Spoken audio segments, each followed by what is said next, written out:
in that video, and it works as sort of a part of the trailer. How could you? Nintendo, how could you?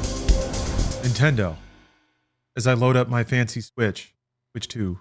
Nintendo, how could you do this? How could you do this to us? Me? How? Okie dokie. My main man. Okie dokie. Something looks weird. The graphics are bad. What happened? Like, not in native, not in right resolution? What happened to my Switch? The graphics are all fucked. Yeah, what happened there? Oh, I think you have to set it to native for Tears of the Kingdom. I hope I remember that.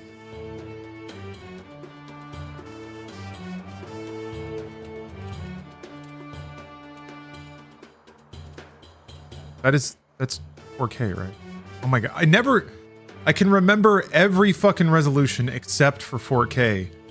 21, 31, 8, 3840 by 2160. So it is 2160p. Yeah, okay. Boom, double the vertical. Pretty funny to open with an emulator. Nintendo, I love you. How could you? Hey, this is a legal backup of a legally purchased game. I turned it into a virtual game card and copied it to my computer. Yeah, $60 for games is pretty wild, but I mean, nobody wants to hear it. But yeah, games have not kept pace with the games have not kept pace with the price of inflation. And consider, I didn't even think about this until now. You don't have to like it, and I'm not asking you to, but at least Nintendo typically doesn't monetize their games like other people do. So you buy COD for $60, and I guess you get a number of modes with that, which is pretty cool. But you also get non-stop marketing and dark patterns to try to drive you towards engagement algorithms, and theoretically that garbage won't happen in Mario Kart World. So, also, yeah, Nintendo are not going to sell any actual physical copies of any first-party titles, which also might kind of be the point, honestly. So it's like, physical is doing such low numbers compared to digital that suddenly the cost of investment starting to flip, I think, in even making a digital game. Sometimes there's not even a business case for it, but it's like the cost of distributing all those copies. There's definitely an incentive to drive people towards digital. And I guess on top of the way that they already sort of incentivize it. Tough choice. Or on top of just the sheer Oh, why not pick your favorite? the sheer convenience of it.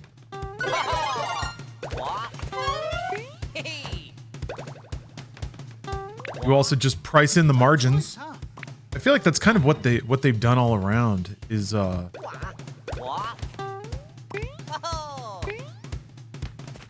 think they priced it so they can keep their console at $450 for the next couple of years, and also so like they can experiment with like an $8 MSRP, at least in the US. Why not pick your favorite? It's interesting. Also, I could be wrong about this, but I feel like most regions already have like way higher prices. We got really lucky in the US, but like in Japan, games have always been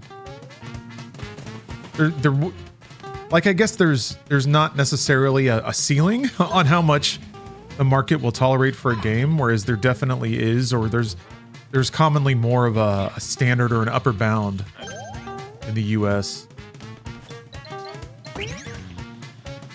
Probably doesn't make it any better. Like, it's probably more expensive in those regions too. I'm just kind of acknowledging that this seems like a violation of market norms, but those market norms are pretty specific to the US region.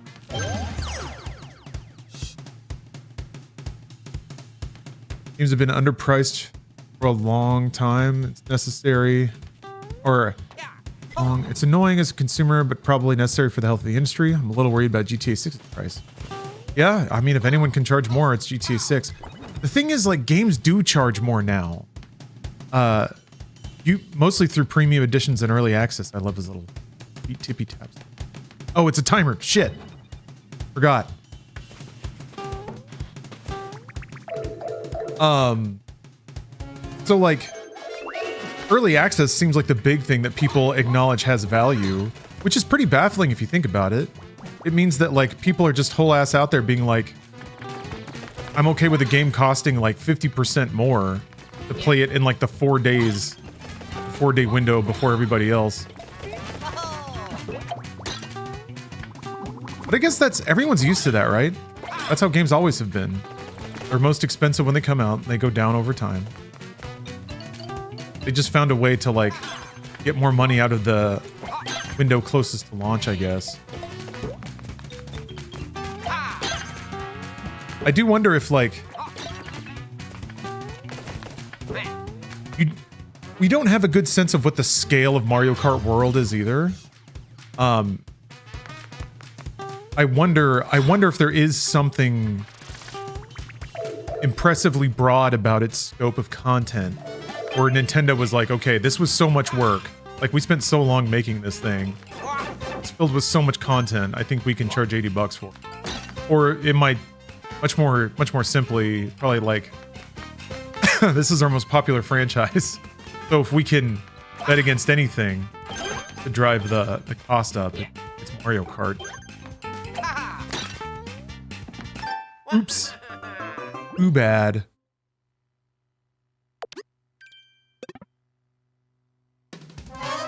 $120 for Mario Kart in Australia. I remember when Nintendo games were like 60 to 80 a few years back. Xbox One games hit 120 for us already back then. Yeah, that kind of reminds me of... Oh, my bot's not running. But Wet Godzilla, thank you for gifting 2 subs. Here I am, just 3 subs. I'm gabbing away blissfully. I've been missing all this activity. Oh my gosh, I'm so sorry, folks. Also, I didn't really say hi to anyone during the Nintendo stream, so apologies if I ignored you. But Frank the Dank, Iron 6491, Wet Godzilla, thank you all very much. What a special day it is. And only partially because I'm really low on sleep right now. Yeah, the Discord share thing looked pretty rough.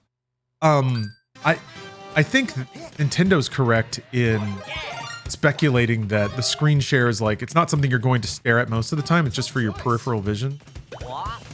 So yeah, if it's not like your main display and you're only looking at it to like give your buddy some tips.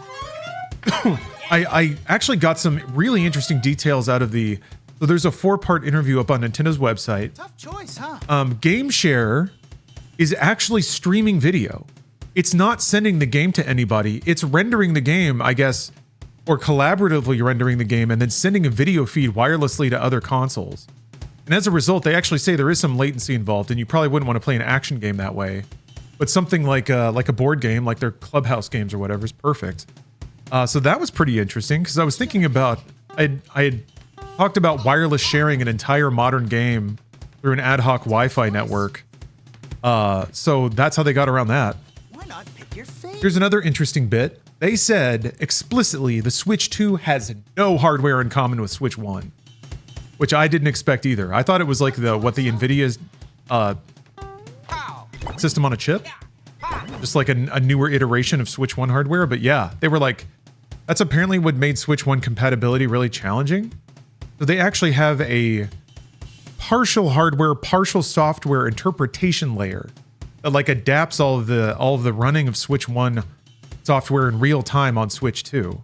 And that's also, I guess, what makes upgrading the games more challenging, is that it isn't just upgraded hardware, so now suddenly you can get away with all this stuff. You gonna buy the new Sonic racing game or the new Mario racing game? Oh, absolutely.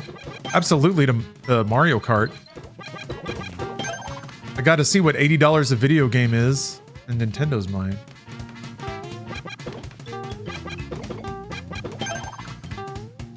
Maybe that's just the cost of 4K gaming, and Nintendo's the only one that's looking to get that money back at the cash register instead of microtransaction.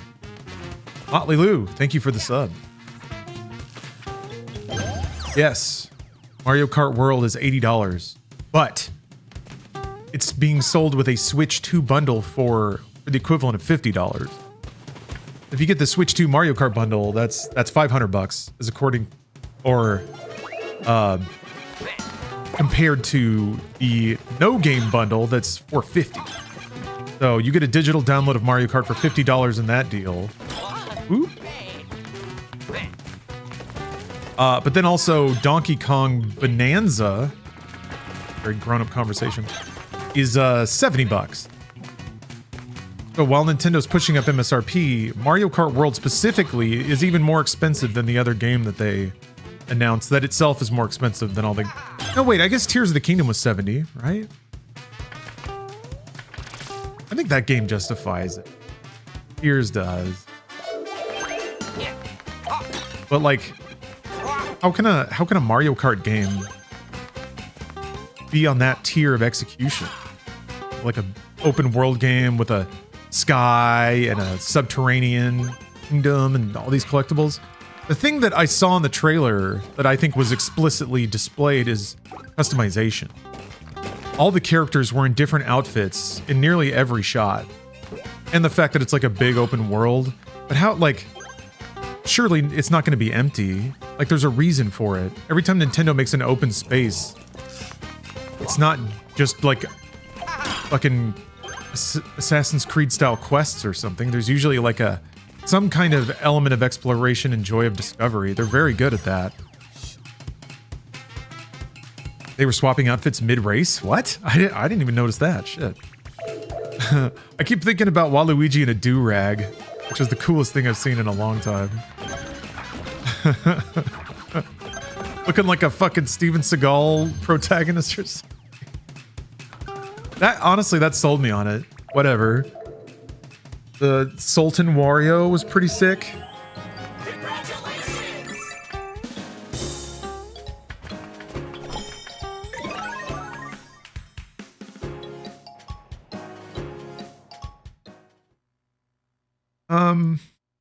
I don't know.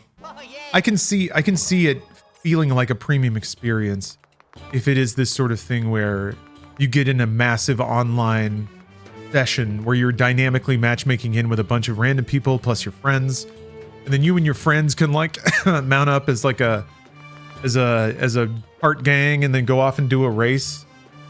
But hey, yeah, that's Forza Horizon, kind of like Bruce was saying. I feel like there's got to be some angle on it that the trailer didn't necessarily explicitly show. Because if it is just Forza Horizon but Mario Kart, I guess that's cool. That's cool. Hello, real Mr. Payne. The normies view Nintendo as a guarantee of premium quality, which is why they'll get away with this. Those people who play games are not plugged into the industry in a behavior-driving way. Yeah, well, yeah, I agree. I agree with that. But Nintendo earned it, I think. It's... You make a better product, you should be able to charge more money for it. I also think they might have, in addition to like future-proofing their price, it's pretty scary because you're kind of locking in your margin. You can get price savings on production, which is usually why they'll do like hardware revisions and stuff. And parts usually get cheaper over time, so you're kind of guaranteed some increase in margin as long as you keep selling. But yeah, I think they probably priced in a healthy margin for the future, which Nintendo generally does on their hardware, so that's not uncommon for them. But I think now especially it's more prudent than ever to have a little padding baked into your prices, which is not great for consumers. But here's the thing. Well, I guess consumer spending has slowed down a bit when it comes to the young generation in gaming. It's still like millennials that are doing most of the spending in video games. But that's theoretically a trend that the Switch 2 might have a good shot at turning around. All right, let's get weird. Yeah, we're broke. That's what I hear from literally. That's what I hear from everyone. Like, young people just don't have any kind of disposable income, which I feel like has always been true to some degree, but I think is exceptionally true. When I was that age, I could I could afford game stuff, but that's all I spent money on. It was games, it was bills, and that was kind of it. I didn't go out to drink. I didn't eat out all that much. Definitely didn't go on dates. I like the underlighting on this stage is so good. You see a lot, I don't know, I appreciate a lot more details about Mario Wonder at a higher resolution.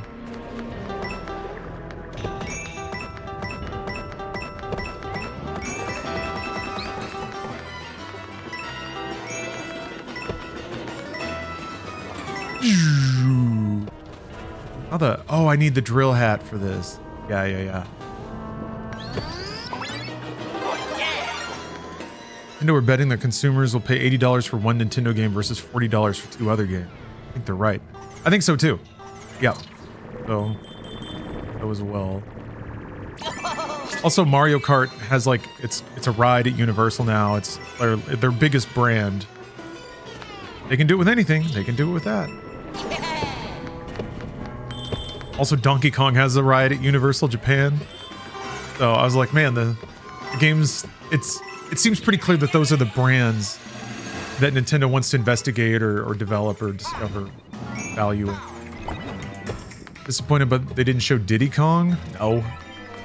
I care about Funky Kong, but I don't really care about any of the Kong characters. I don't have a lot of endearment for the Kongs, I guess. I like the that version of Donkey Kong though. I like his suspenders. He seems more like 80s-ish. I mean, in the way that Mario Wonder kind of reminds me of how Mario would be illustrated in the 80s instruction. A very bright sort of pop cartoon style. That kind of looks like Donkey Kong. He looks like a cartoon from like 1983. And a lot of really early Nintendo stuff looked like that. Like Punch-Out, what is it? Hogan's Alley. All of that kind of like Popeye look, which they also made Popeye, which I don't think looked as much like that as some of their other games. Oh! Yeah, Deltarune, Chapter 3 and 4, fucking Silk Song. Yeah, Nintendo never puts games on sale. That's for sure. So Detective Birdlegs, I was kind of talking about that on the daily, which I don't think is up yet, but Shooklin is, I'm sure, grinding his heart out on it. Is that, yeah, I think in addition to like maybe putting in a tidy little margin on the hardware, I think they definitely baked in a margin on Mario Kart. I don't think they priced it at $80 for right now, especially because the bundle's right there. I think they priced it at $80 for people who buy a Switch 2 years from now, when the default price of games is $80, and they can keep it at that price. It won't be like they won't have to raise the price. I'm sure they wish they could have done that with Mario Kart 8. They released some expansion packs for it and stuff. But I think they just want to make sure they have a nice high and tidy MSRP to ride throughout the next 4 years. So that, yeah, when inflation takes a bite out of that money, or they have a new iteration of Switch 2, and people pick up Mario Kart with it.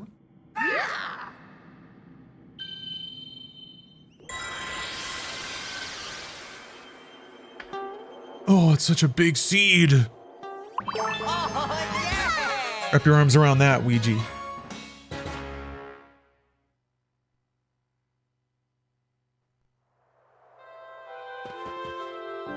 Yeah, in general, I kind of don't mind. Well, it's never good when people have to pay more for anything, right? But I do think there has been a gulf in between the quality, amount, and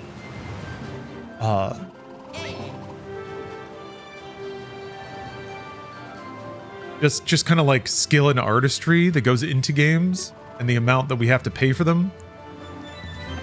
Believe me, I consider myself a grand beneficiary of that relationship.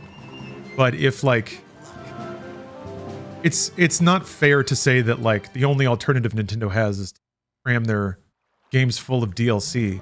But like if Nintendo was one of the few companies who is still primarily a gaming company, like it's not a tech company running a gaming division. I'm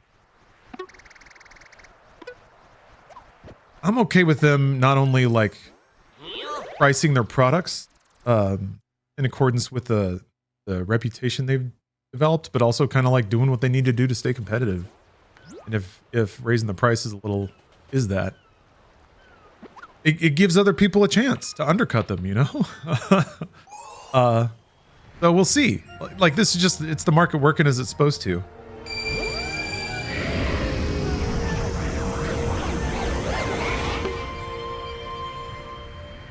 No Game Pass on Switch though. That's a bummer. No Halo Master Chief Collection. What if Switch 2 also got like Horizon and Halo? That'd be sick. If Sony and Microsoft are considered direct competitors in the console space, but they could see like mobile PC and the Switch as another no man's land to sell their stuff, that would be really fun.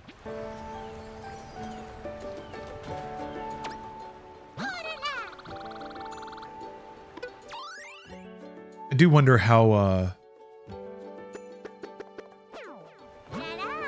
similar a Switch 2 development environment is to just a like low spec PC.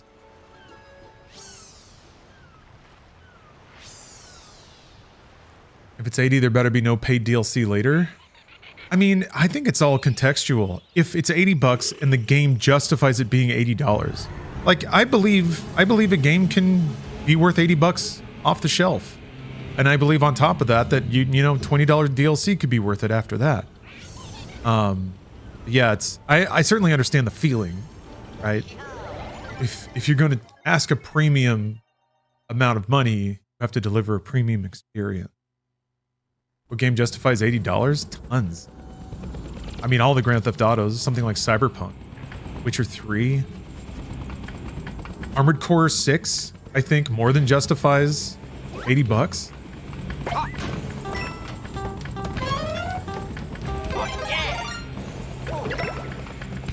Games are $100 already with DLC. Yeah, I mean, yes, that the thing about all of this is that all of this is just like perceptive. What do you want from me? Too bad. Because yeah, a game can cost 60 bucks and people are like, that makes sense. And then a DLC that has like a 10th of the content of the main game, or like a fucking shirt, will cost like a third of the cost of the whole game. But that's just like the prices that people have come to accept, tolerate, because they're just common, I guess. So like, the pricing of games is already deeply, deeply illogical. There's really not a lot of exact correlation between like the price of a game. Gotta bounce off that one. Yeah, it's arbitrary. Well, the price of everything is arbitrary. There are market conditions that kind of force boundaries of cost, but usually it is literally what you can get away with. And what you can get away with is driven by value perception, not necessarily value fact. People are not anywhere near math. Oh, I need to get a fucking cloud. People are not mathematical when it comes to how to spend money. They'll buy things because they're trendy or popular. They'll overpay for something just because that's what they've done before. They'll pay like $5 for coffee.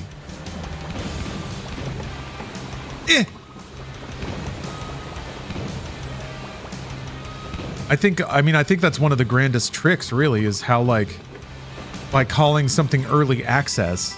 I bring this up a lot because to me it's very illustrative of how irrational price perception can be. But like, okay, a game is $60, $70, whatever.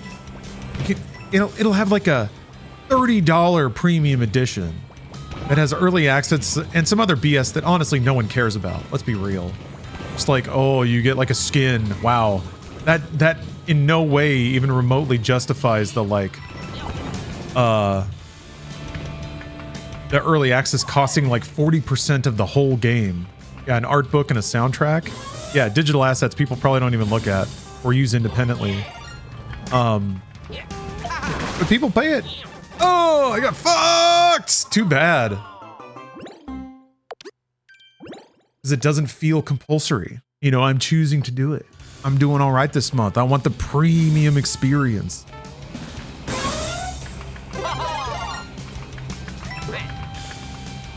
All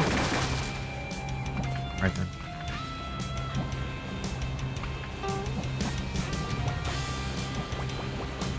I missed a Doom stream last night. Yes. The demo game costing money is crazy though. That is crazy. I'm shocked. I'm shocked. Who's gonna...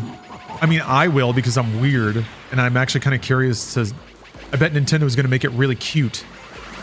But why the shit would you make that cost money?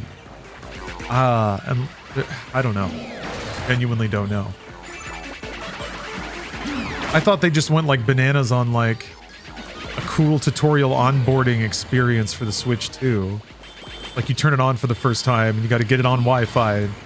Make that process less intimidating. They made this whole like metagame around it. But no. Nope. I do wonder if Nintendo... I can see a future where Nintendo wants more digital software business than just games. So maybe it kind of fits into that, like Nintendo as a game developer also makes just kind of weird non-gaming shit sometimes. So maybe they want to make more normalize the saleability of such things. Maybe?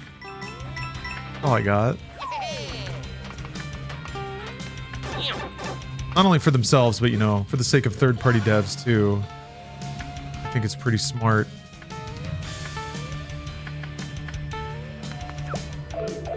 Nobody is mad enough about game key. What's the game key?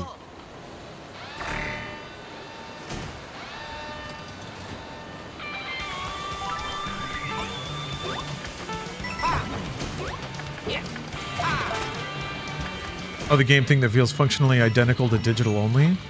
I don't... Is it like a physical card that's essentially like an authentication token for an online game?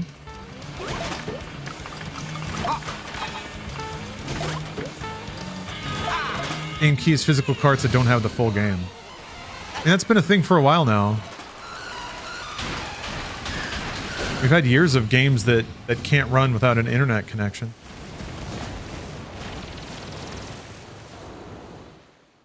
Now it enters Nintendo. Oh. On Nintendo first-party games? Yes. I mean, I'm sure you once you download it, you can probably play it offline, right?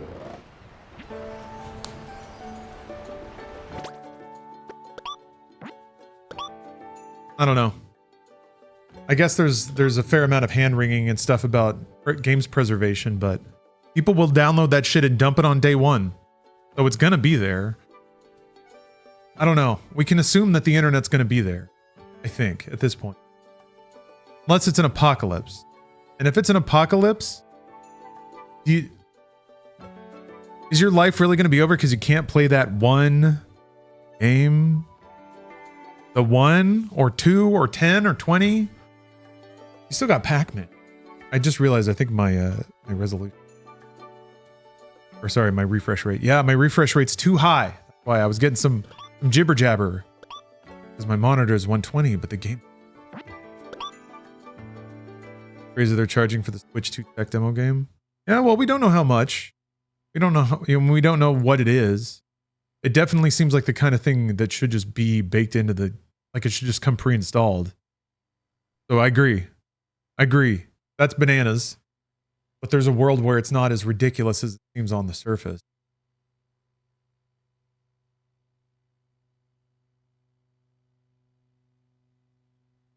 Yeah, Astrobot was what it was kind of reminding me of. It doesn't quite look like a platformer. Like it doesn't look as even as much of a game as Astrobot was. But yeah, everyone liked Astrobot. I think people just wanted Nintendo to throw everyone a bone. There weren't a lot of bones getting thrown. It was a lot of products, not a lot of freebies. And I guess out of all of them, it seemed like that would be the one, right? No. You like my Switch theme? Nice. I got this for 100,000 gold Nintendo coin.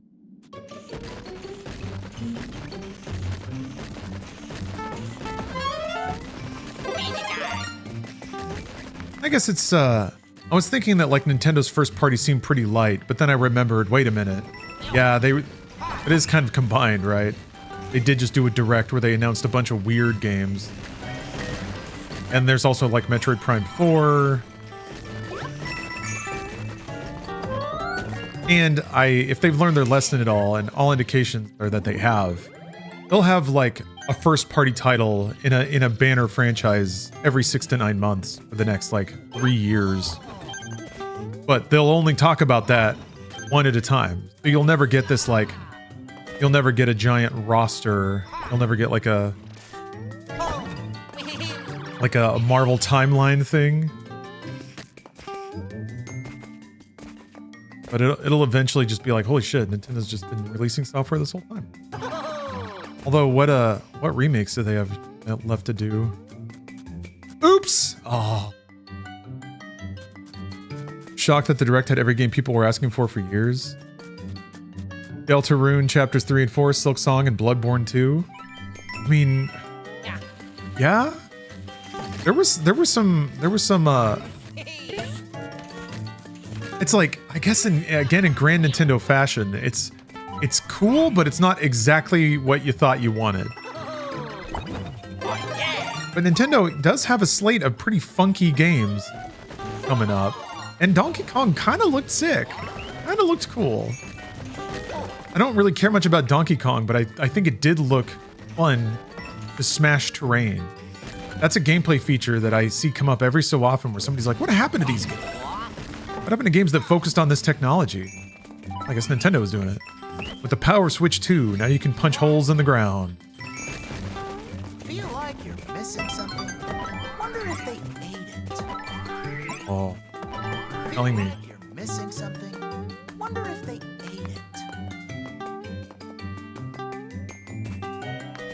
Yeah, DK Bonanza looked pretty cool. Cool.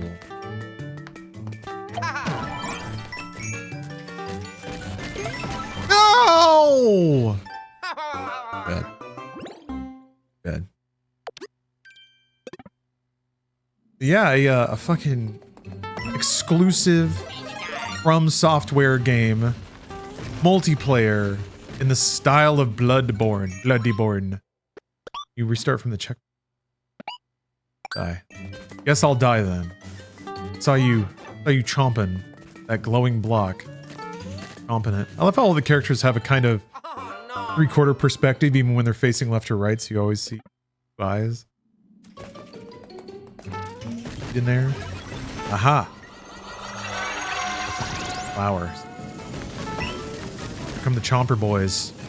Hey, chomping. Chomping big! Okay, you can stun them.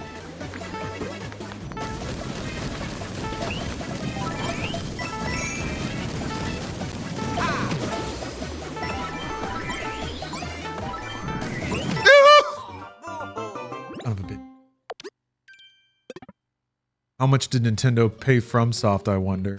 I do wonder. It's actually feels like it's pretty in keeping with From Software. They in the way that they will like intentionally work with a bunch of different publishers, from like Activision to Square, I think. Who did Sekiro? Oh, that was Activision in the US. Now they're working with Nintendo. I don't know if FromSoft has ever worked with Nintendo before. Arr! Okay, they'll stun themselves. Sega published Otogi 1 and 2. Yeah, it seems like business diversity is sort of it's like a strategy for them, in the sense that they'll make a bunch of different, like, they will drill a franchise for sure. They'll pay the bills, but then they almost always make time to like have a team working on something new. they'll even switch publishers with their bigger games. Oh yeah, Bandai Namco did Souls. Ouija time. And then I guess Bandai did Elden Ring as well, right?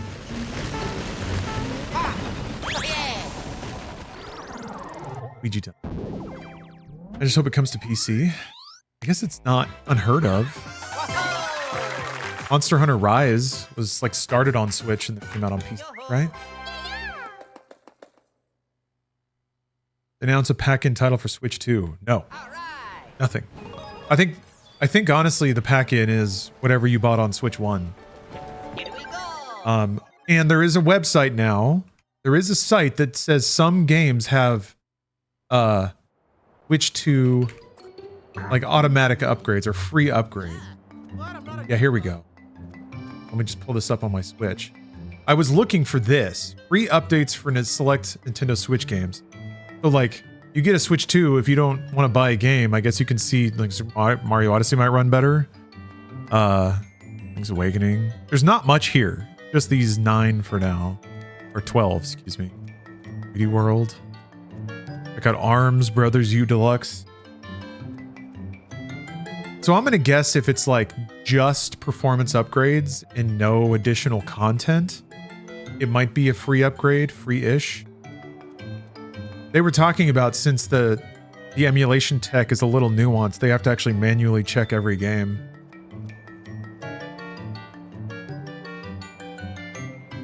Okay. Yeah, Super Mario Odyssey still $60, but it's game voucher eligible. They didn't say if the game voucher program would extend to Switch 2. Camera. God damn you, dumbass camera. So there's not a spot in the Switch bag for the camera. Or what, is that it? What is that? Like a battery? Like a chunk, a stick. Oh, maybe that's the AC adapter. Stupid camera. I mean, the Wii U gamepad had a camera in it and a mic. They just really don't want to give up on that. I really do like this carrying case. Cute. Little box. Sweet.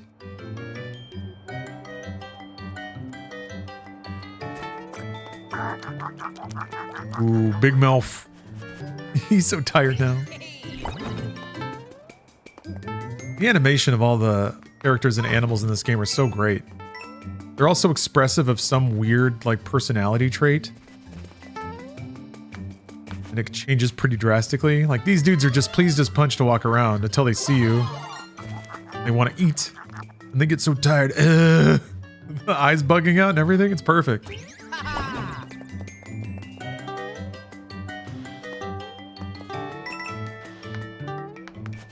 The backgrounds are incredibly whimsical. Donut clouds back there.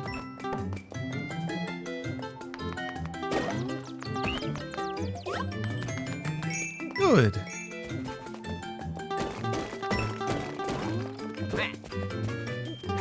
But I saw that Shinin is doing a new hover racer.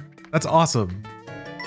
They might be able to get no, maybe no. I mean, I feel like they always do those racers to try to be as like to try to embrace whatever tech they can get out of a new Nintendo console. It'd be cool to see if they could do like 1080p 120 handheld, 4K 60 native on Switch 2 hardware, whatever it ends up being. I think it's pretty interesting. They really didn't give us any indication as to what the actual performance capability of the Switch 2 will be. Yeah, 120 handheld display. That's really shocking. I would think Nintendo would judge that 60 is enough for anyone. Oh, another kind of big tidbit from the interview series. They said that the battery of Switch 2 is 1.2 times as long as Switch 1. So it's actually like 20% more battery life than the Switch 1. And Switch 1 was like 5 to 6 hours? So, oh, look at me! The Ouija Goomba. Well, can Ouija Goomba walk on spikes? Yes. Spicy Avocado Town, thanks for the sub. Oh, the music gets faded when you're... Mario 3 ref.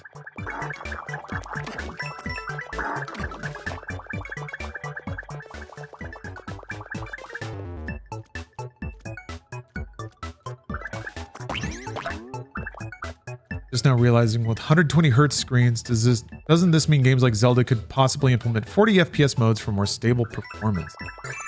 I suppose. I think the idea is more like hitting the standard FPS of like 30 or 60. I mean, they did say that Metroid Prime 4 would have a quality and a performance mode. So yeah, it could be like I could see something like that, where you get to choose frame rate or resolution.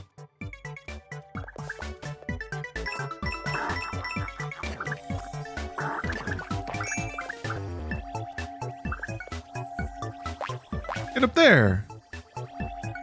I'd be shitting me. Gotta fall down those platforms. Nothing from AAA will run 120 on Switch 2. Yeah, I'm trying to think.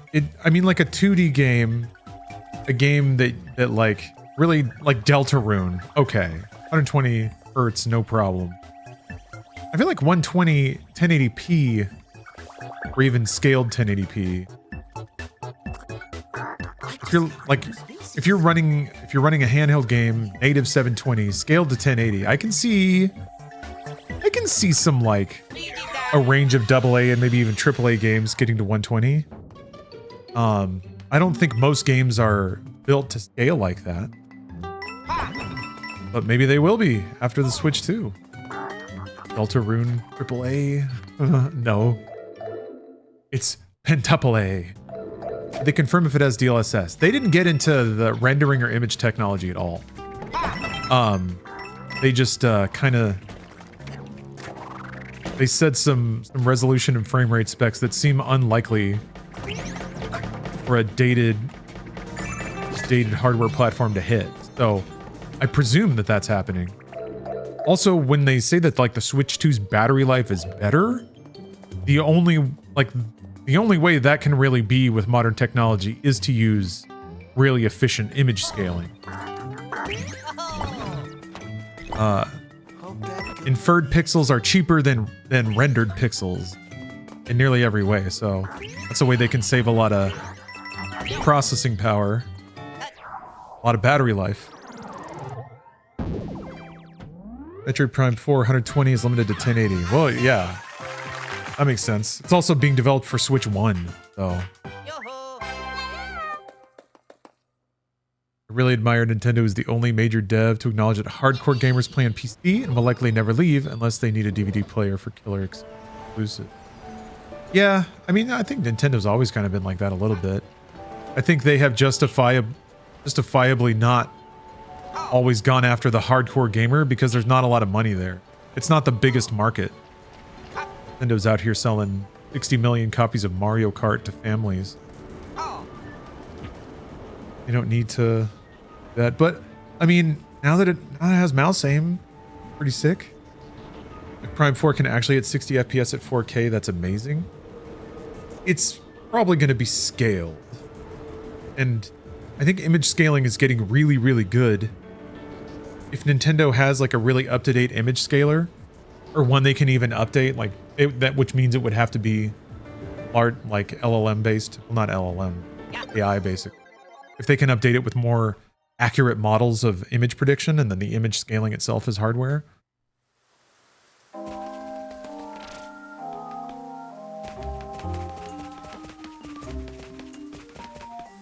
Oh yeah, 1440p 120 FPS was confirmed.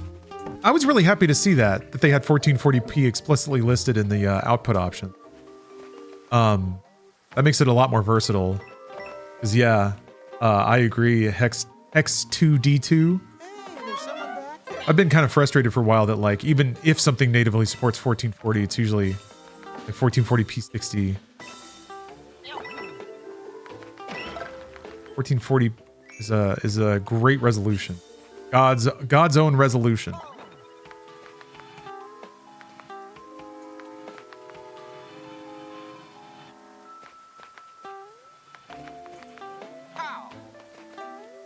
don't understand how they can justify $80 digital, $90 physical. Gonna usher in a new benchmark for other game companies, maybe. Also, justification is easy. You put it on sale, and if people buy it, there's your justification. Well, I think we get a little too used to thinking that there's like a rule. No rules out here. There's no no consistent logic to how people associate monetary value with the things they buy. Ooh.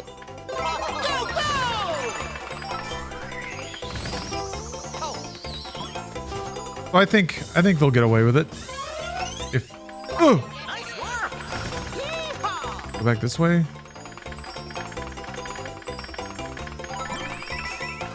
Oh no.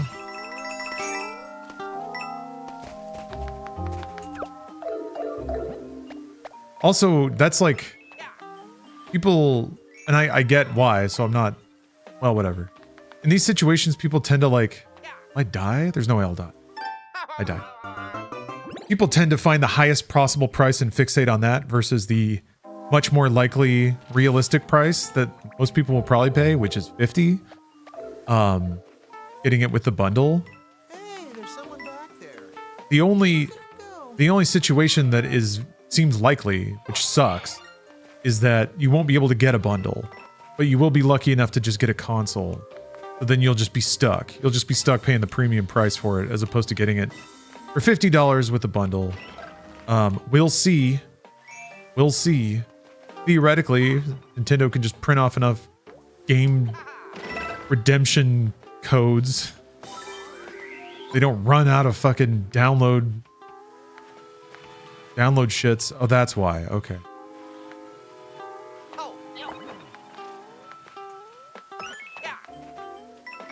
It shouldn't be a problem, but who knows? Maybe we'll be getting into fistfights over this stuff.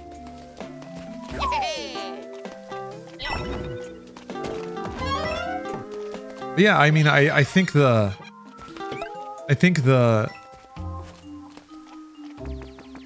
getting upset about any game being higher than the agreed upon or normalized price is kind of an indication of the fact that it is more based on standard than individual pricing. It is kind of down to like what companies have charged in the past, what the perception of the value of games is. I think in US territories, we've been the beneficiary of games that might have been priced under what maybe market value could be or has been in the past. Oh, what are you doing? Okay. There's a big boy back there.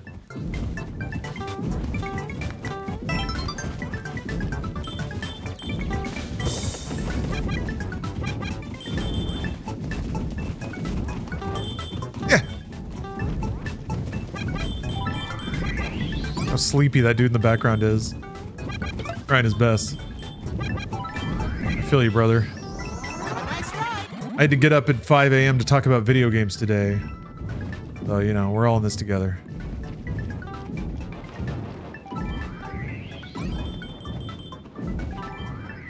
I didn't have to. Nintendo made me. Like, they're gonna make me pay $5 billion for all the video games from now on.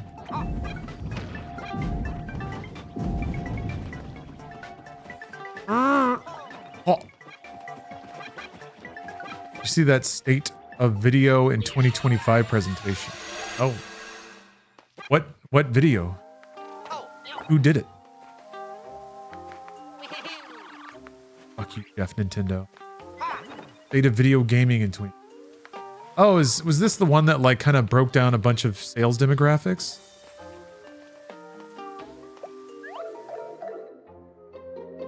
Fuck you, Jeff. Hear me, Jeff? Jeffrey Nintendo?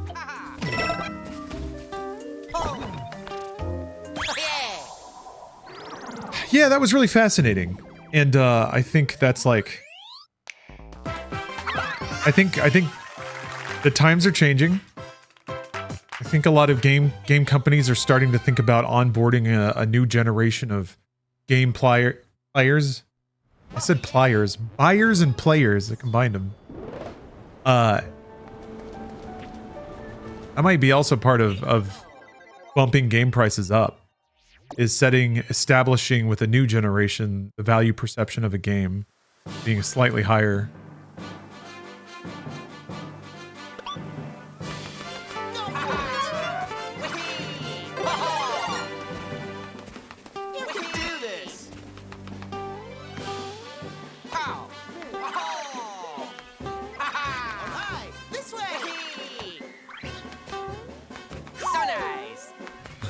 So nice. Love you, Luigi. You're the best of us.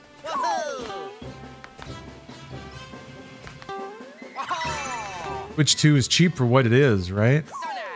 I mean, yeah. The cheapest Steam Deck is $400, and the Steam Deck itself is pretty cheap. So it's slightly over the cost of a Steam Deck. It's interesting to compare the ecosystems of both of those, though, because you get Steam games for so much cheaper than you get Nintendo games. So that's something to consider. But also, Steam Deck don't have Mario Kart. It has a bunch of other knockoff games. Switch 2 will be better. So, I mean, they're talking about the Switch 2 docked putting out 4K 60 visuals, and the Steam Deck sure as shit can't do that. I have no idea how much upscaling is going on there. I assume a generous amount, maybe even frame gen. But again, the Steam Deck can't do that right now. Here we go. Maybe the Steam Deck 2 will. Who knows? Who knows what gap of time will happen between the Switch 2 hitting and whatever future handheld PC could do the equivalent.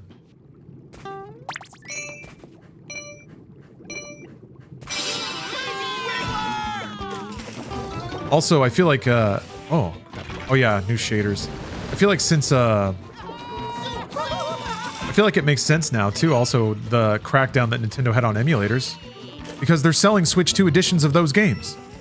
So yeah, they need to, like, protect the value perception of playing a game at a higher resolution. Make it something that can only happen on a Switch 2. Even though I'm doing it right now. Great stride.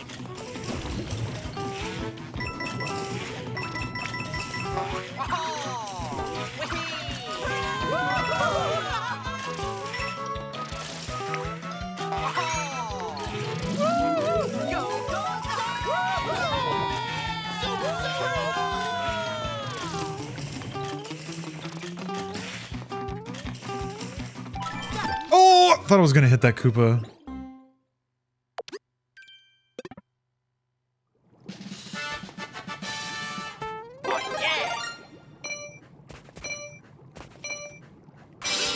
Yeah, even though I guess some people might have been expecting 400 for the Switch, I think 450 is still like the performance, ease of use, and battery life that theoretically you'll get out of it. Should beat a equivalent handheld PC. I mean, you can't do all the PC things you can do on a Switch 2. For instance, I imagine it will probably be a little more difficult to look at porn. Whereas it basically you get handed that in a little envelope every time you turn on a PC.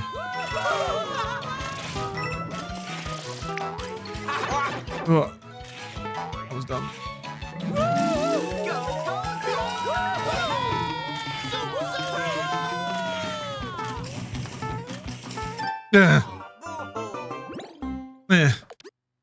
Deck is hard for non-gaming families to consider.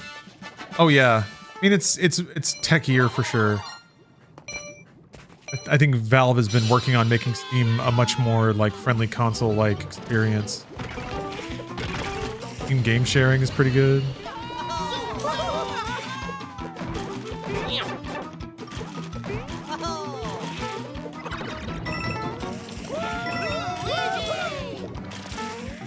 Yeah, with Nintendo digital game sharing and now Game Share itself, They're interesting technologies to...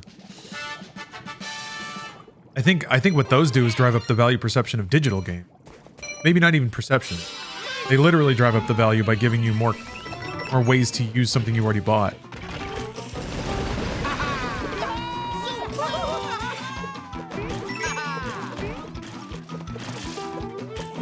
Yeah. It's interesting that, like, they're still being really coy about the specifics of the hardware and things like that. I guess that's, you know, Nintendo does that. It means it'll be like a free-for-all once they actually get out in the wild and people start tearing them apart. Figure out what's going on in there.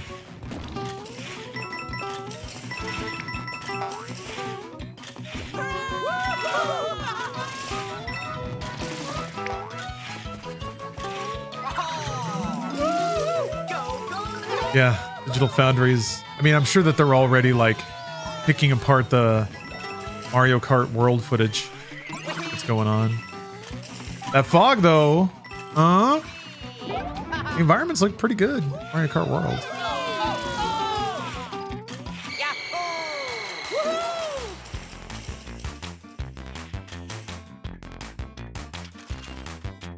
Oh no, I agree. There's no reason to do that.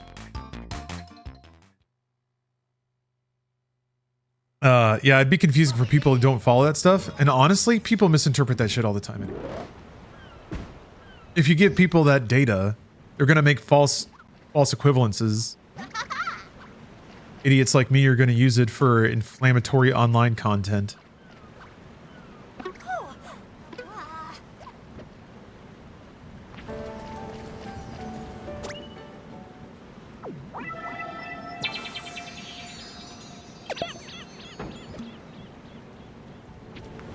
I did kind of want to see the, wait, I haven't cleared the fungi mines.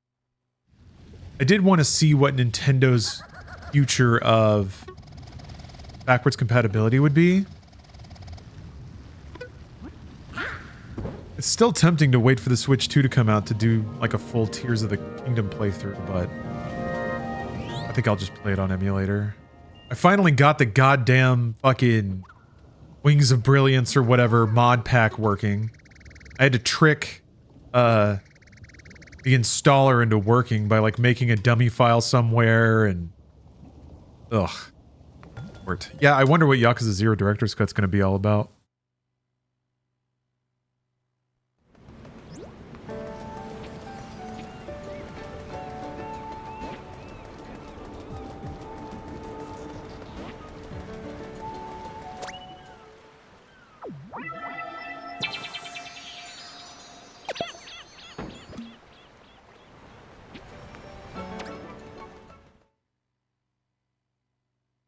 Frame blur. I've learned that you either rely on VSync or you rely on your video card's frame rate limiter, but you don't do both. And whichever one works better kind of depends on the game. What mod did I get installed? God, the Tears of the Kingdom Optimizer, but it's got like a different name. And the installer was all busted. Busted to crap. It was like hard-coded looking for a file in a specific spot, but it wasn't there. I had to like make a copy of file there just so it would go. But it looks pretty good now. Off there. Yeah, going bananas.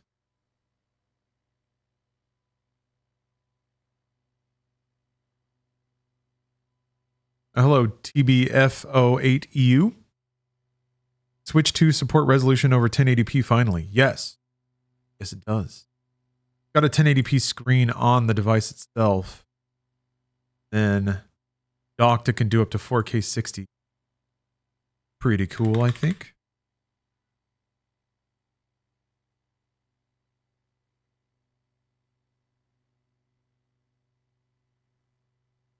I'm going to connect my Alarmo to Switch 2 so that it can play the system as... I'm going to get Mario coins as I fumble around in the dark looking for my underwear. Ding-ba-ding!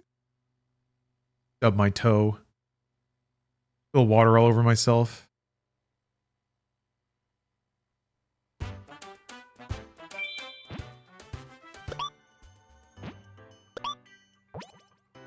Okie dokie.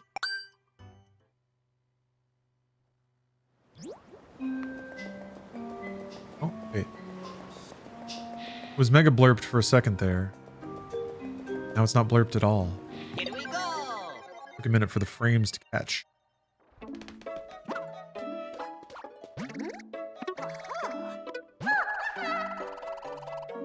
Welcome to the fungi mines, where it's fun to mine.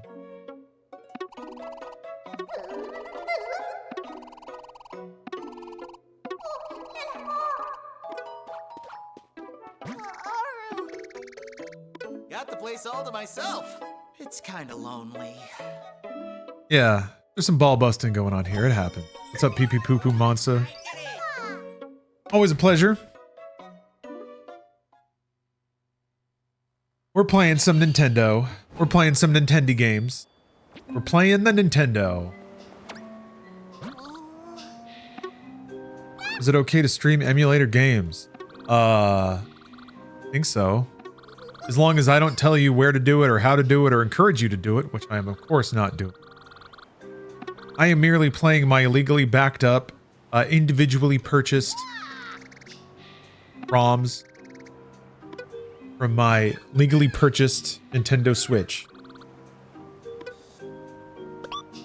Using a Joy-Con that I had to open up and solder together contacts for. In a very illegal manner.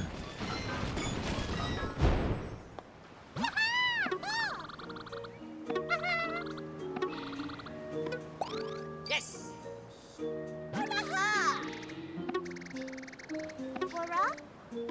Everything is legal. Nothing is legal, everything.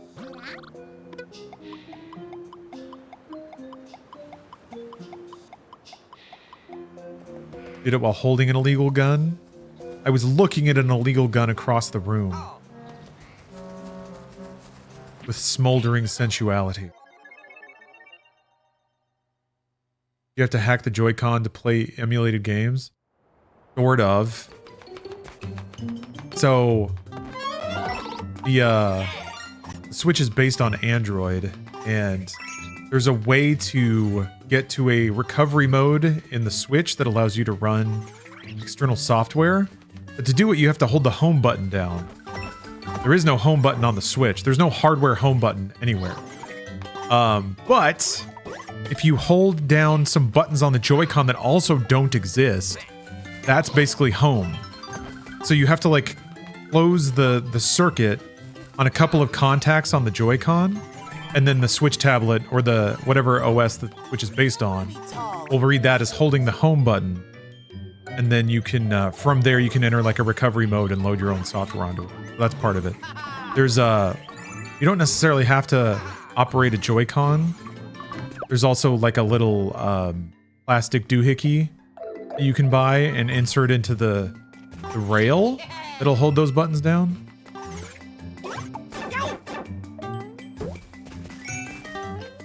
Yeah, we got a C button now for chat, for game chat.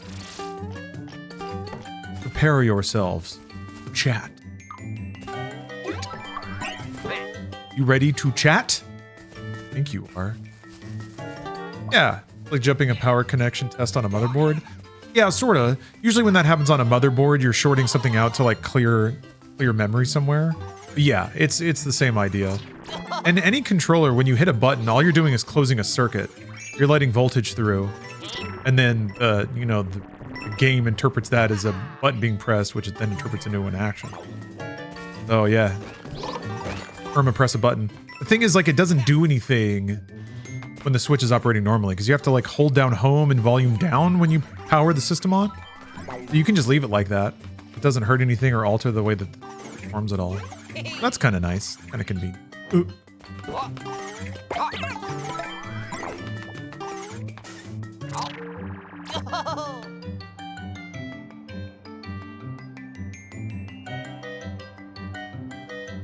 Sounds like the PSP Pandora battery? I'm not familiar with that. I didn't do a whole lot of PSP hacking. Or custom firmwaring.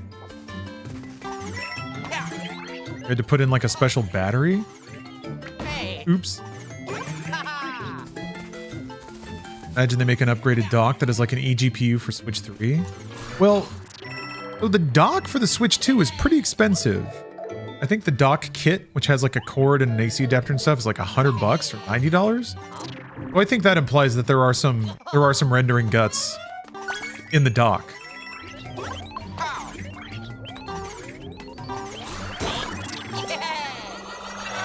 I think that might be also how it gets to 4K 60 docked. Might be like all the upscalers might be in the dock, which was kind of speculated a while ago that there was going to be a Switch that had upscaler tech in an upgraded dock, and it would find a way to like Switch 1 games output at 4K or scaled 4K. I think it's likely happening with the Switch 2. Yeah, it's really, really hard to imagine that whatever system on a chip they have, even with more power and increased cooling, would be able to do anything like 4K 60. Maybe in Deltarune. Deltarune's going to be the breakthrough hit. The system seller. Switch 2 play all Switch 1 games, but only certain games have a pass to upgrade. That's correct. There are specific games that are not compatible with Switch 2, but so far it seems like it's the ones that rely on the actual physicality of the Switch 1. So like there's a Labo kit where you have to like slot the actual Switch into a place, and Switch 2 is just bigger. So it can't work with that. But yeah, most game software, most if not all, seems like it's compatible. On top of that, there are a very select number of games that have upgrades. Some of them free, but not all of them. So there are some games that have free upgrades for Switch 2. Mario Odyssey was in there, ARMS, a handful of other games. And then there are other games that have upgrade patches that come with extra content. There's a Kirby game that comes with a story expansion that's like higher res, higher frame rate, but also it's like a whole extra playable thing. Zelda has its like online app connectivity stuff, which is kind of funky. So it's bizarrely piecemeal.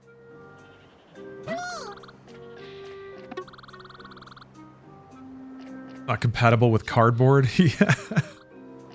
What's weird is they said you can use Joy-Con 1s on the Switch 2. I guess if you just sync it wirelessly because you can't dock them. Oh, the new IG is out. You run Doom on it? I mean, I expect so, yeah. They,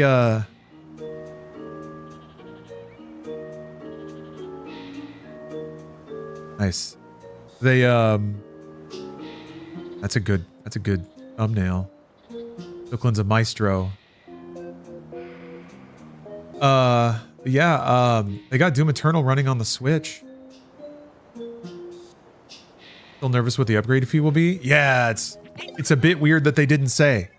Maybe they're still trying to figure that out too.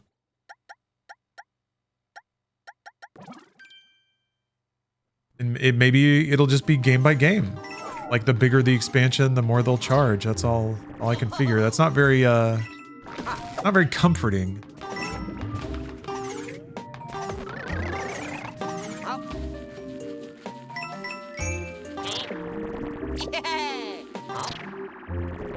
Mario Kart World actually $90 for physical. So I've seen screenshots of a European market price. I haven't seen anything in US dollar saying that like digital and physical are separate. Captain, you were talking about the difference between physical and digital. What region is that in?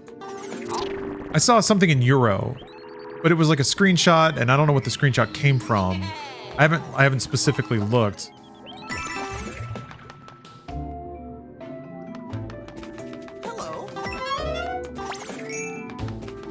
I mean, 90 euro is not better than 90 US dollar. It's worse, I think. It was UK based? Do you remember where?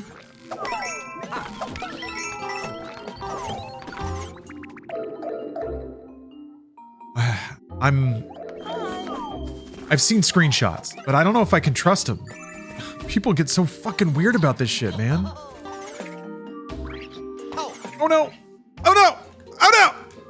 Oh, okay, well, I guess that works.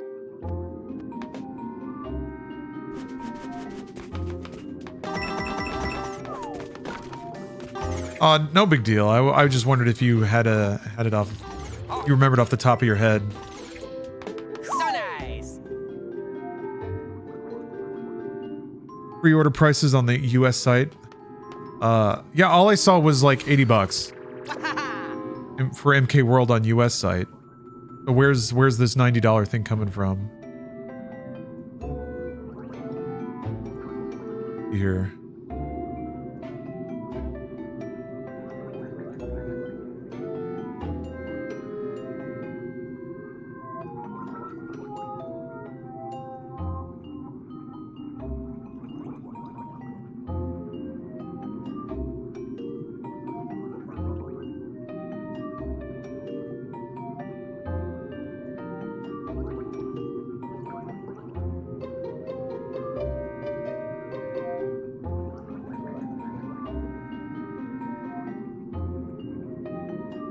Okay.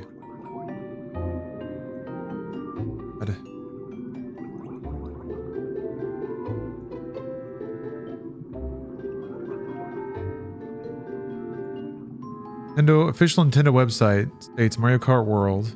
Okay. I'm scrolling. Because I just remember getting to the bottom and it being like $80. Maybe it's in a different region? Physical edition costing an even steeper $90. What the hell is that?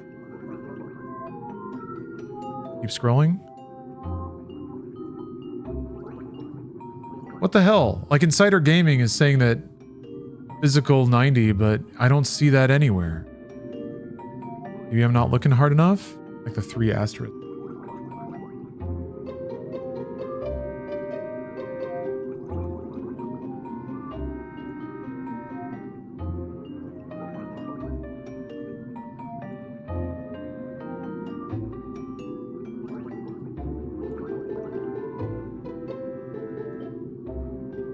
Yeah, I want to see $90 on like an official website, and I've yet to see that. Or even the difference between physical and digital.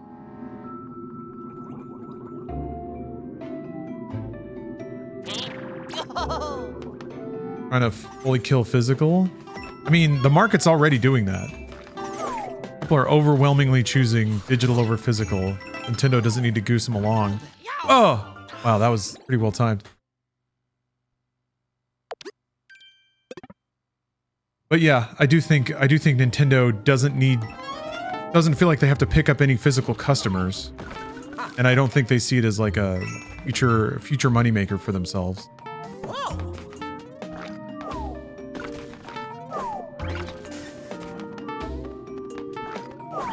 Well, that's right. I guess people have a perception that Nintendo first party was still it's like physical, emphasizing physical as a point of policy, I guess. I suppose there were more like, oh, there we go. Okay, so it is UK store.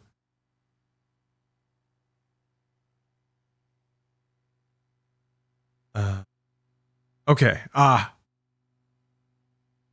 that's weird.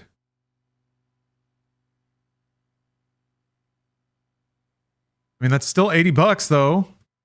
Okay, so that's good though. I like the separation in prices. I still have yet to see any place with this $90 price listed, but that's still, that's still weird. I mean, that means you get what does that mean? 70 digital? Huh, that's interesting. Not even a game though.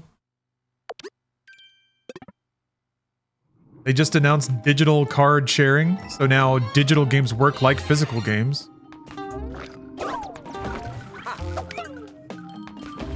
Physical is just a key to download the game. Oh, why would you spend more for it? Oh, don't.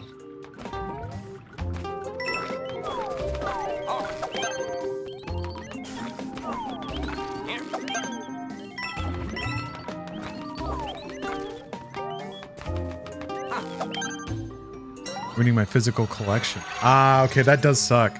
Although, I don't know, if all you want is a collection. What's a standee? I don't think I have any.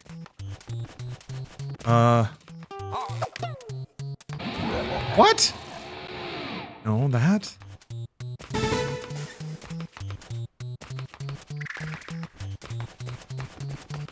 Bubble jump! Will you and Bruce be using the Nintendo camera to record Inside Games episodes? Absolutely. Let's say arrows. Oh no! I wanted it to be arrows! But I was bad at Mario.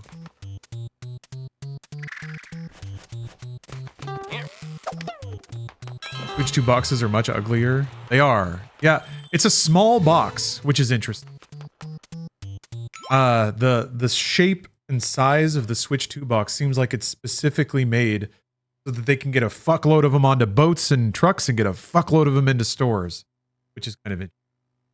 I imagine they're probably pretty light too.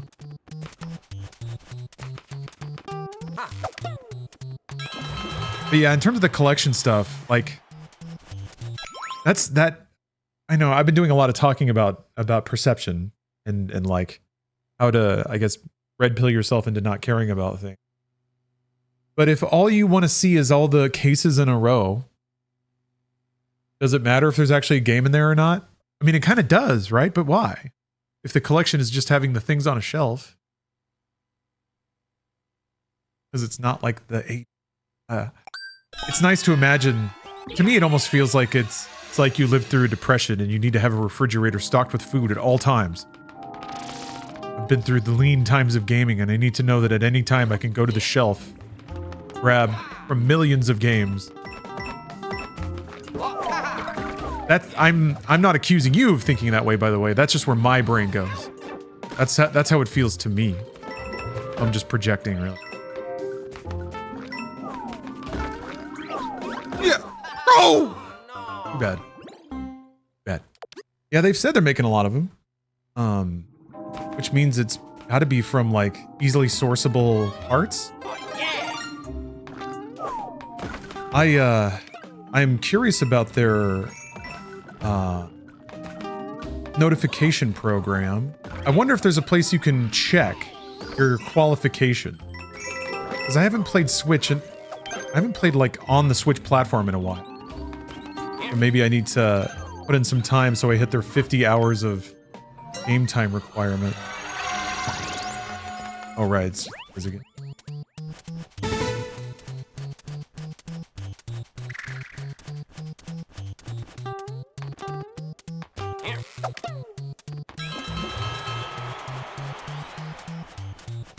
A decent Blu-ray collection. Part of it is the collection, part of it is the feeling of owning it.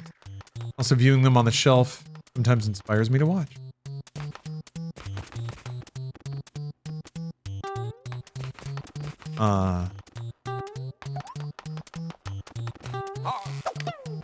I'd hit all the buttons before something happened.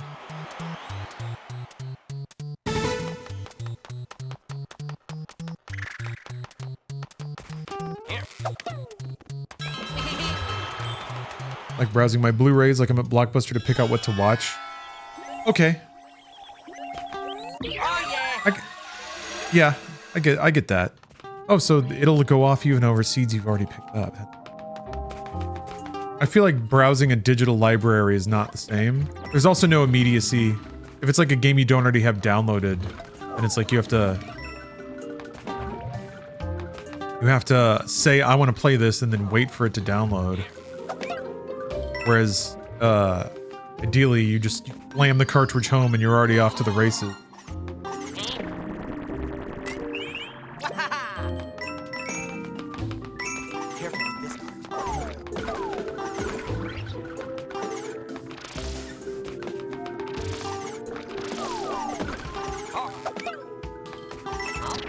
This is a collection for the most part. Allows me to play those games whenever I want. It won't go away.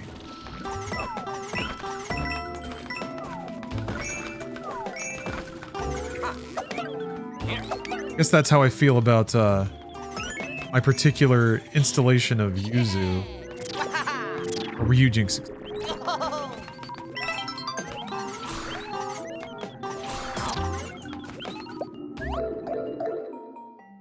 Those ROMs ain't going anywhere, unless I have a catastrophic hard drive failure.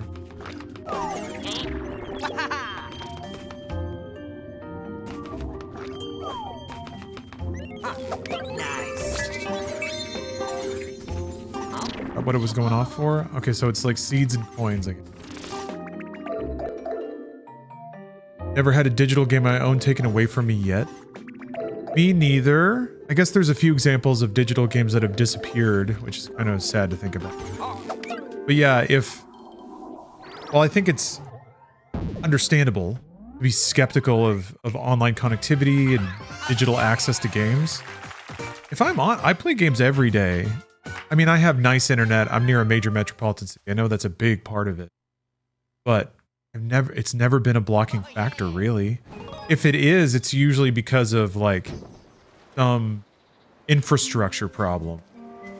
Like the game's getting DDoS'd or it's like a momentary server outage.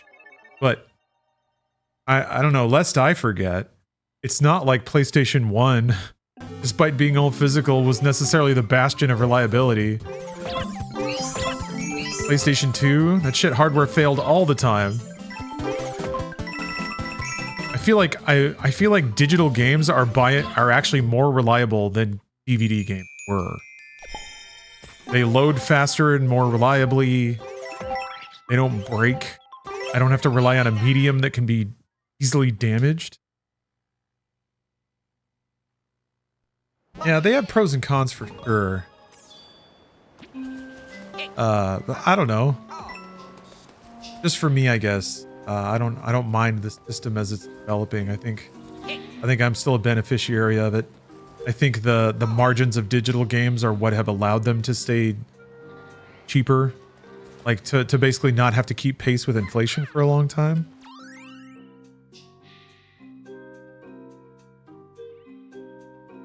But like physical media because they had physical media. I think that's part of it. I think it's also there used to be certain freedoms with physical media that digital didn't allow you, like the ability to just pop a game cartridge out and hand it to somebody else. Now theoretically they have that ability, so digital games don't get scratched. Yeah, you can't lose them. Dog can't eat them.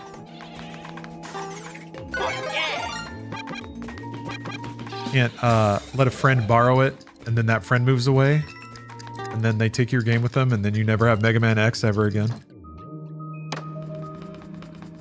Just a hypothetical.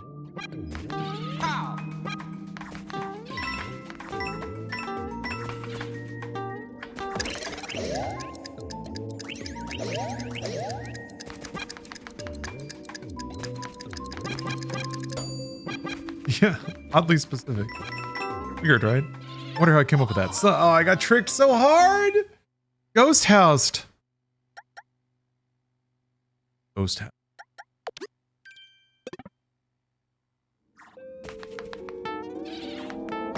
So adorably shy. Aww. Blue. Ouija time. I collect Neo Geo cartridges because I love the heft, the feel of slapping them in a console. I like what they represented and I like the games. Did it suck when my old Neo Geo broke down? Yes. Did I have to buy a new one? Yes. But I've also since fixed the old one now, so I got two working, and I like the nostalgia kick. That makes sense. Makes sense. I mean, games themselves are not like beep boop robot logic playing a video game in the first place. So really to try to apply that to, or it's silly to try to apply strict concepts of value. Ah, chompy door. His tiny little feet. Can I go in him? Oh, that's creepy. Oh no, okay, that kills him. Just kills the door.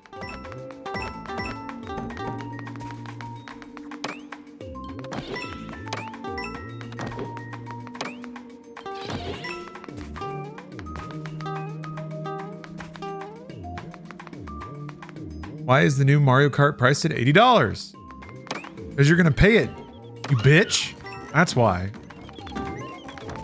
Give Nintendo its money.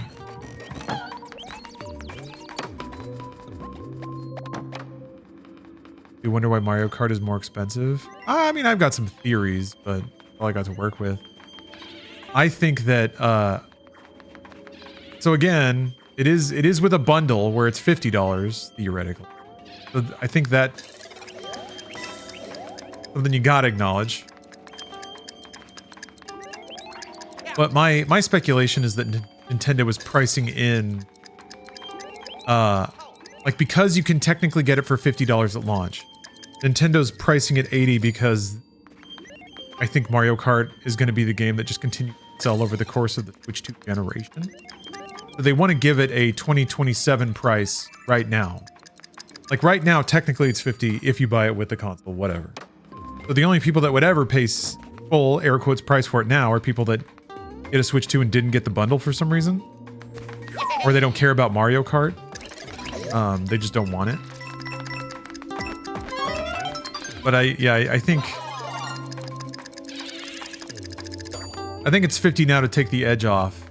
And then 2 years later, when they have another iteration of the Switch 2, and they sell that, people that didn't get a Switch at launch will want to pick up Mario Kart with it. And they've already put themselves in at a price that looks like give them a healthy profit margin for a while, I think. They were probably frustrated that that Nintendo never lowers the price of their games. I'm sure that they were frustrated that they didn't sell Mario Kart for $70.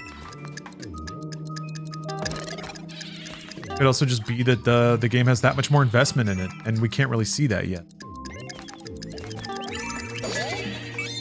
Maybe it really is a quadruple A quality Mario Kart game. I think these days we see open world and we just see fluff and bloat, like an attempt to inflate the value perception of a game while not really doing all the work to fill it out. Assassin's Creed Shadows is right there.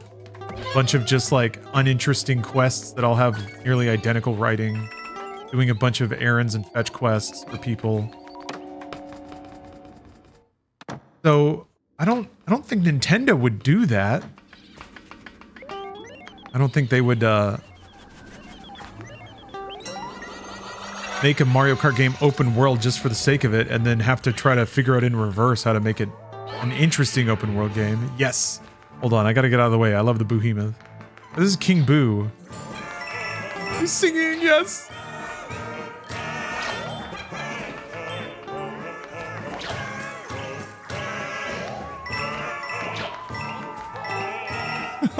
Singing is different if you're looking at him. Like muttering. And get the full-throated ghost singing.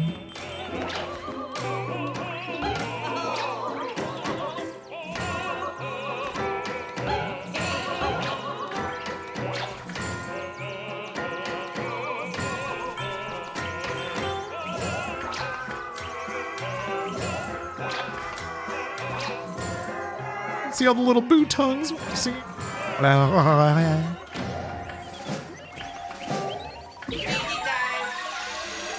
Yes, the Switch 2 screen is not OLED, it's LCD. Well, were you scared? But they said it was HDR.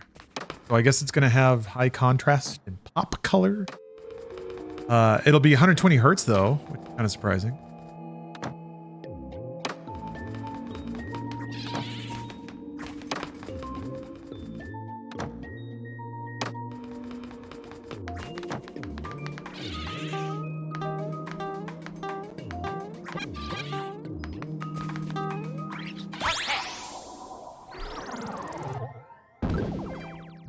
Can OLED be that much more expensive? I don't know. It might be an availability thing. Like maybe it was a more expensive part, but maybe they just could not get tens of millions of OLED screens. Camera's off. Yeah, I know. I turned it off so that people could see King Boo.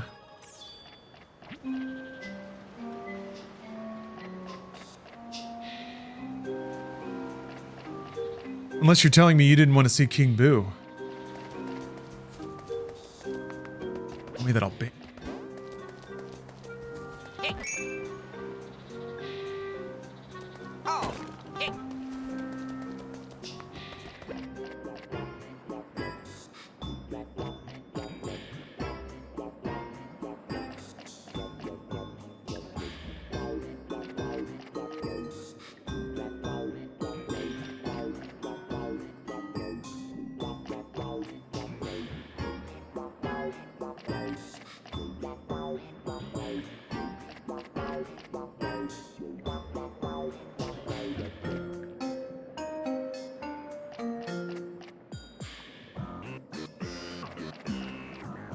All right. I like choked on water as soon as I said that. If I muted, it wouldn't cough into the mic a lot. Oh, eyes are watering. Oh, God. Being alive is hard. It was water, James Fist away, I swear. It wasn't the dankest vape of my life. Comrade Haggis, you find Doom Eternal easier on controller? Yeah, it takes a while. There's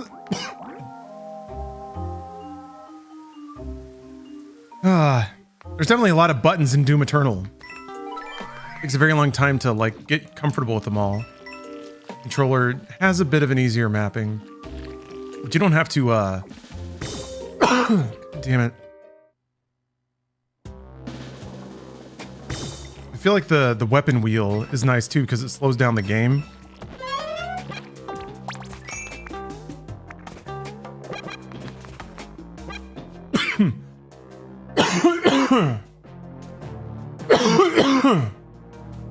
Excuse me, oh my God.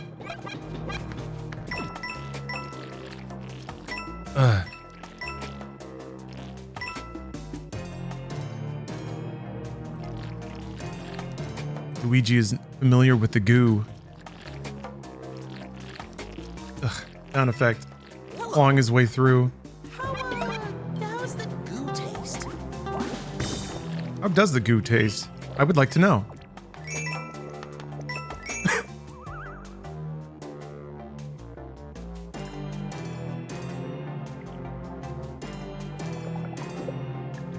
Holy shit, man.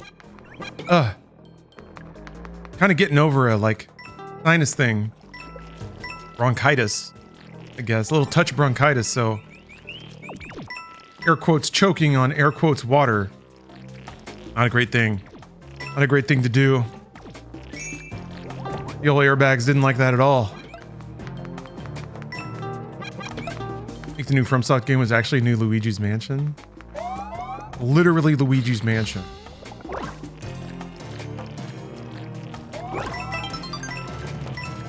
I'm surprised that, I guess, you know what you didn't see, which is kind of refreshing? I didn't see any Nintendo webcam support from any third-party games. They actually kind of talked about that in the interview series on Nintendo's website with the system architects. Like, the typical Nintendo approach would be to find some lateral use for dated hardware, cheap hardware, and then invite a bunch of third-party partners to make games using those capabilities. But they were pretty explicit, like, no, we didn't do that this time. Oh, they also talked about why they didn't call it the Super Switch.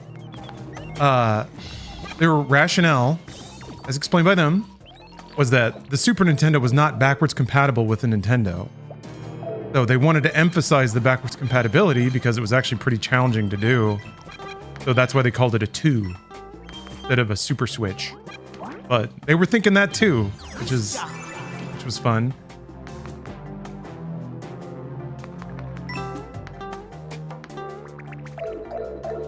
The Switchy.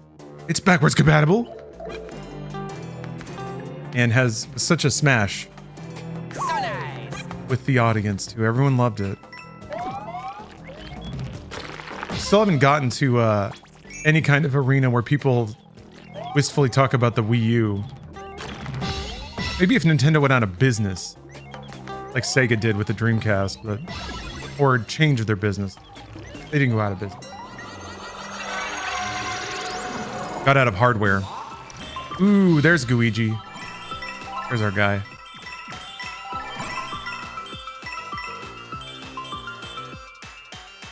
So cute though. Look at him. Got a little hat. I don't know. There's so much amazing animation and character design and vibrance in this weird ass game. I think I think comparisons to Astrobot are invited because Astrobot is so similar to Mario. But in terms of like goofy little mans and characters that are fun to look or fun to see move around, And especially like the way that all of these characters communicate a relationship with you, the player, just through how they look and move. This game is oh! Now I'm tiny goo. This game is really like on another level.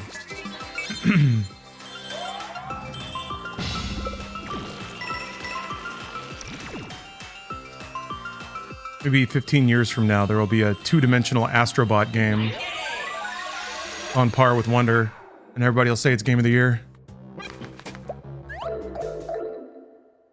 The rain finally let up. Just excited to play Breath of the Wild and Tears of the Kingdom at hopefully 60 frames. Pokemon 2? Appropriate clown emoji on that one. Man. It's gonna be a brand new platform and Pokemon's still gonna look like shit. That dude. They were showing Pokemon and they were like high resolution and higher frame rates. And in the background I'm seeing a building with like the fuzziest tiled texture I've ever Yo-ho. The power of the Switch 2. Oh, yeah. It'll be interesting at some point, like just through whatever native upscaling they might do. How like an emulated old school Pokemon game might look as good as a newer one.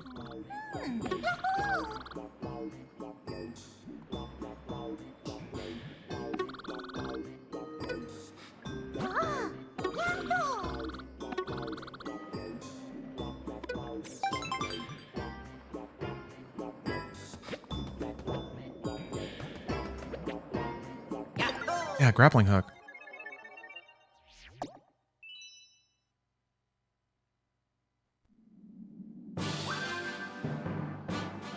You think real ghosts are also shy?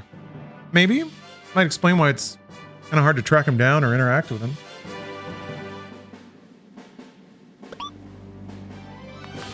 Go for it. Pow. Yeah. Yeah. Pow. Like the gator chain from Mega Man X2. Whoop!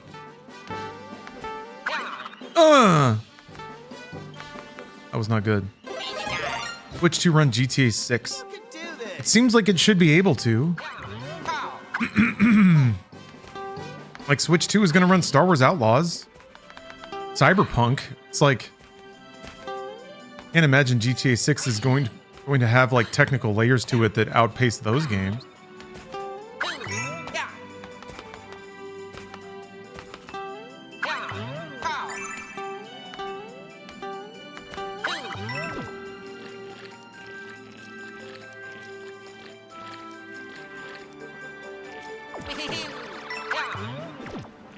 Yeah, no Call of Duty actually.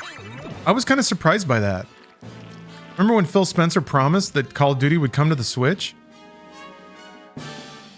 I thought 2025 COD was going to be announced for Switch 2. I'm kind of surprised it wasn't. Maybe Activision wants to announce that themselves? No Red Dead Redemption 2? Yeah, nothing from Rockstar Games, nothing from Activision. All right. Yeah, no Agent, no Bully 2. But there was Capcom, there was Koei Tecmo, Square Enix. Those are all Japanese companies. Supergiant Games. Yeah, Star Wars, Ubisoft. Like, American AAA wasn't really there. Yeah, no Master Chief, nothing Xbox. Yeah, Baldur's Gate 3. Yeah, it has a mouse now. Baldur's Gate 3 is like a perfect fit. I'm sure that's got to be a thing, right?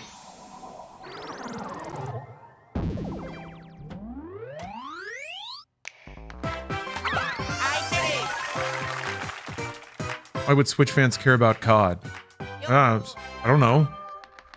I don't know that they would, but Call of Duty is kind of engineered to be an appealing product. Oh, man. Hello, Anthony. It's an $80 raid. You guys got your 80 bucks ready? Got your $80 ready to throw down on Mario Karts? We're all gonna do it. We're all gonna do it. We're gonna do it and not think twice about it. I'm gonna be excited to do it, because I'm a real gamer. Borderlands 4. Oh yeah, thank you. Sorry, I was just kind of going over all the business partners that were shown off during the Switch 2 Direct. Oh, look at the little baby Thwomp. He likes sliding around though. This is what I mean.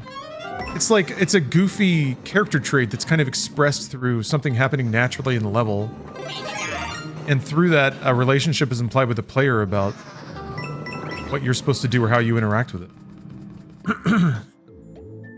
This game is amazing. Overlooked. Yeah, I said it. A Nintendo game overlooked. Everybody's too cool for Mario.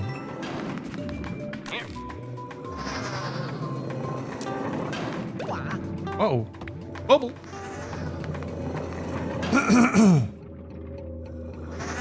Caught on the Switch would be next to the Bluetooth speaker blasting in public. But instead of music, the player would be raging. I mean, yeah. Oh, man. I didn't think about that with Nintendo's mic tech. Hopefully you can hear kids in, like, busy shopping malls getting yelled at by passersby.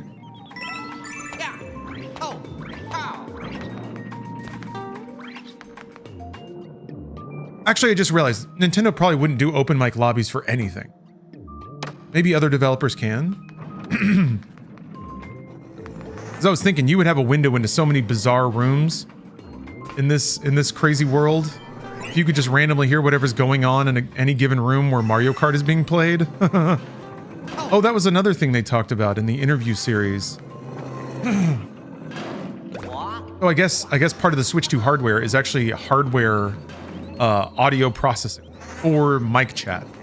So they have chips on there that are supposedly exceptional at isolating spoken audio.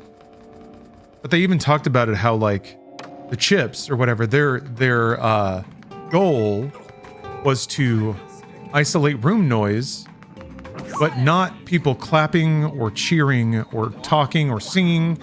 Like, they wanted to remove household appliances like the blender or a vacuum, but keep any gamer jubilation.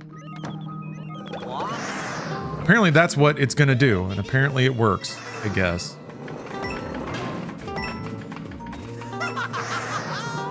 And yes, the days of the Uno webcam are back. I like how one of the first use cases they showed for the Nintendo webcam was a card game that was literally Uno. Every time I lose an Uno, I race to see how quickly I can take down my pants.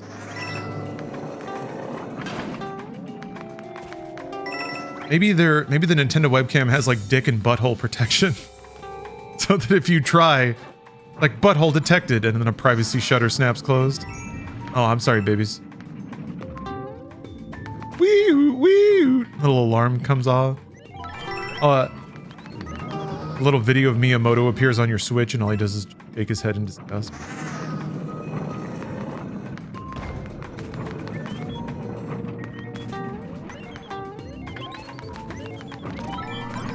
Very dishonorable.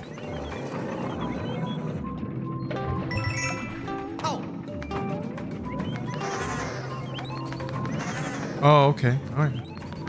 Okay, I gotta ride this baby and get in the door. I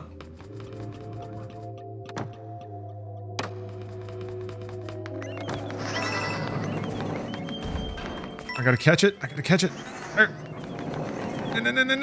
Oh, okay. Ooh, slippery. Uh-oh, Luigi's all slicked up. Slicked up and oiled up. Oh, what's gonna happen, Weege? How do we get into this mess?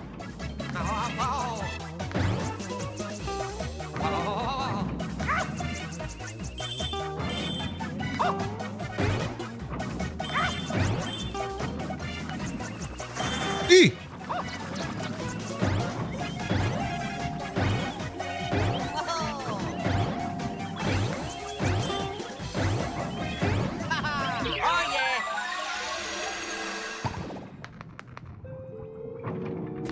Modded Switch 2 will be an ultimate emulation machine?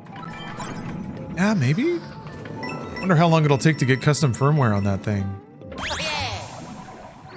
I would think that Switch 1 emulation would be a jumpstart, but they said in that interview that Switch 2 hardware is completely different, which is, yeah, strange to me, but Yoo-hoo!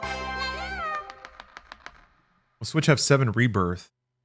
Maybe eventually. All right. I'm sure Square is thirsty for more ways to get sales out of Rebirth.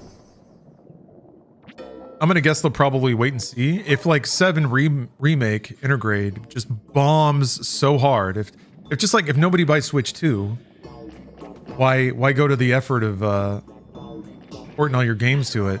But I bet it won't be far behind if Remake and Intergrade sell okay. But I do wonder what compromises you'd have to make to get Rebirth running on a Switch. Yeah, maybe they switched to an ARM CPU. Well, was Tough choice. Switch 1 x86? What? I thought Switch 1 was ARM as well. I don't know. What? What? But yeah. Square didn't really... Square wasn't super happy with the sales of... Oh no! Of Rebirth, so I'm sure that they would be excited for any opportunity to get more sales off of it. Kind of true with a lot of like AAA publishers these days.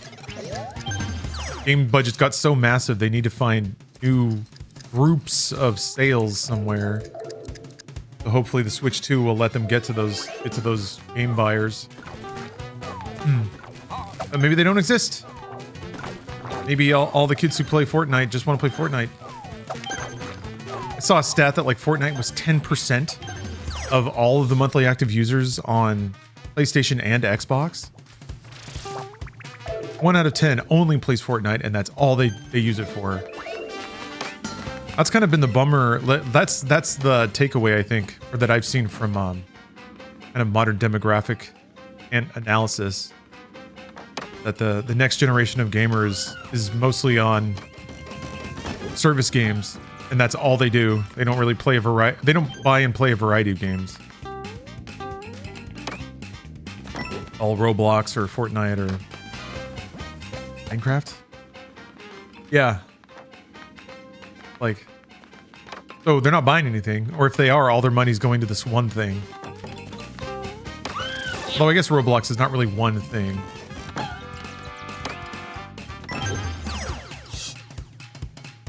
Generation L, boom. Boomed him. Yeah, Fortnite's like 4 different games now. Everything's trying to be the like umbrella game that just keeps you locked into their ecosystem. And jump on them on the goo. And do them up. Ah! Like that was gonna happen.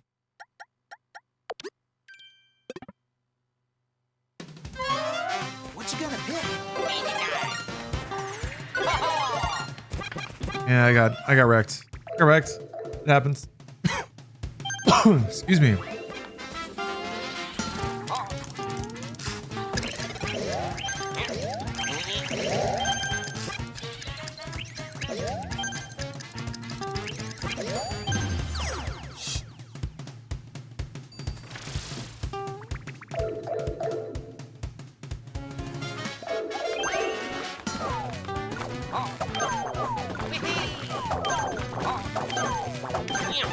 Aw. Dang it, I needed that for the next stage. I should have swapped to drill head. Damn it! I think tariffs and bananas will affect the price of the new Donkey Kong game. It'll make everyone more sympathetic to Donkey Kong's plight. And Nintendo will harness that by charging more. Yes. People will happily pay $140 for a Donkey Kong game. Because they want to remember what it was like to have bananas.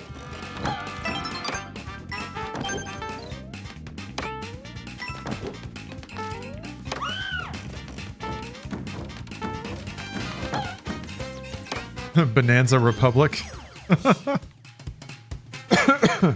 Hey, Nick Jones. Yeah, Isaac, absolutely. In 2 years, they'll release another iteration of the Switch. And then they won't have a fancy Mario Kart bundle, and then they'll get their $80. But it'll be $80, $20, $27. And that'll be the equivalent of $70, $20, $25.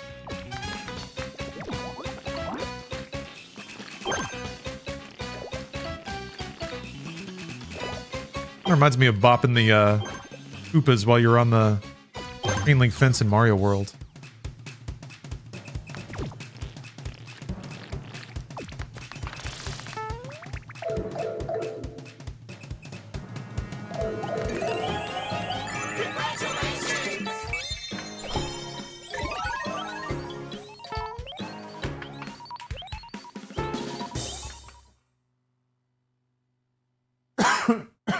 Yeah, I do wonder if Sony and Xbox games will appear more readily on Switch.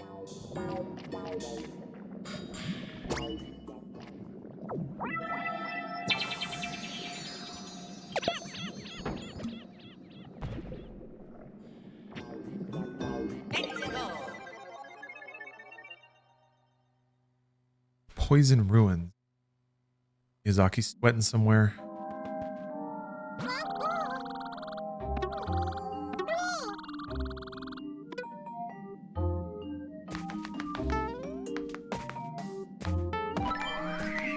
You and Bruce have been covering Switch 2 news leaks for so long. Watching the IG Daily today felt nostalgic.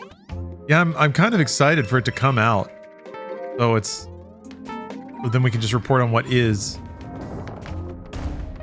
Yeah, it's been a weird ride. And then I guess to Nintendo's PR credit, not a whole lot of the rumors ended up being accurate.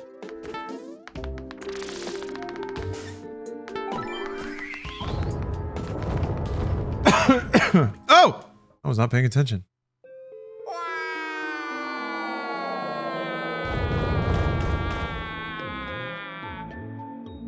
We started watching back in the day for Xbox One and PS4 leaks. Man, it's a fun cycle.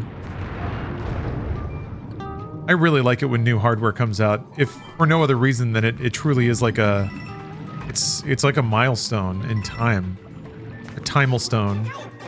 That's how I mark my life sometimes, by the hardware platforms. I mean, PC's always there, but be various eras of Windows then. But yeah, it's certainly not every day that Nintendo releases a new hardware platform, and they're pretty much the oldest in the game at it. This is where the modern games industry started, I guess. Although it's not like there was a vast difference in business models or pre and post Nintendo.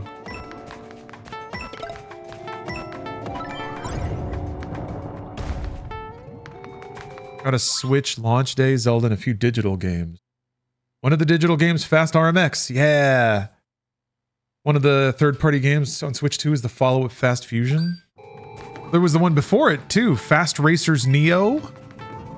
But yeah, I agree. Fast RMX was a really, really fun early Switch game. I got through it pretty quickly, I remember. I beat it on a couple of flights, but I remember thinking, like, this is the life. Playing a, like, F-Zero-ish game. Yeah, I was really happy to see Shinnen is making another hover car racing game. That's tradition at this point. If Nintendo won't do it, then Shinnen will. They've had I guess this will be the third in a row, which means they've actually broken Nintendo's streak of having an F-Zero at launch. I guess Nintendo only really did that once.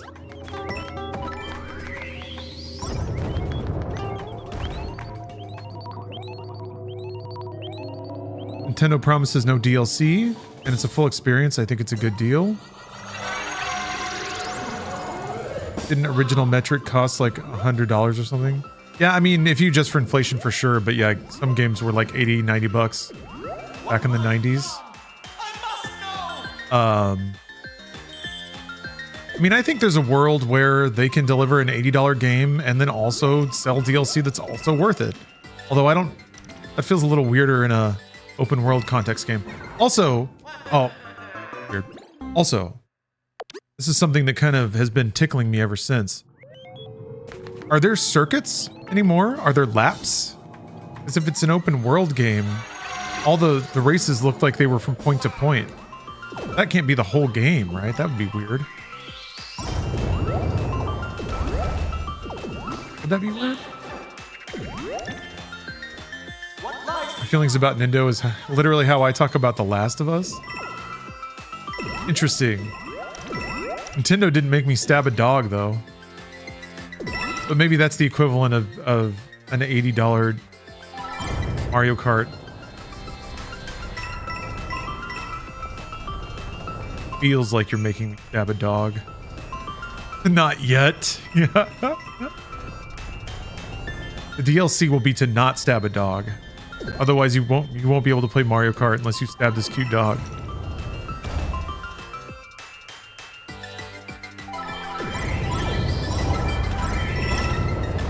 How could you make me stab this dog, Nintendo?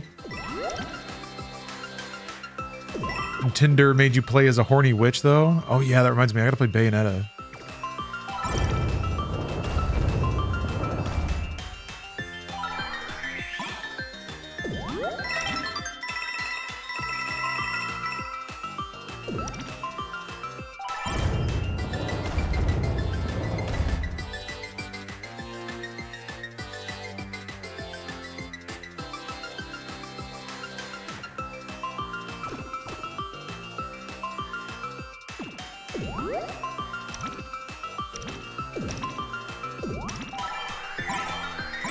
Oh yeah.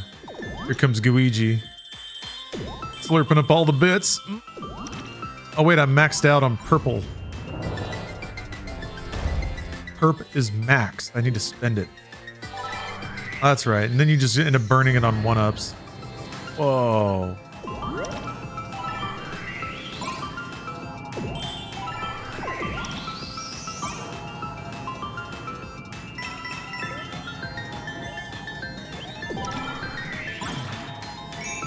Cool.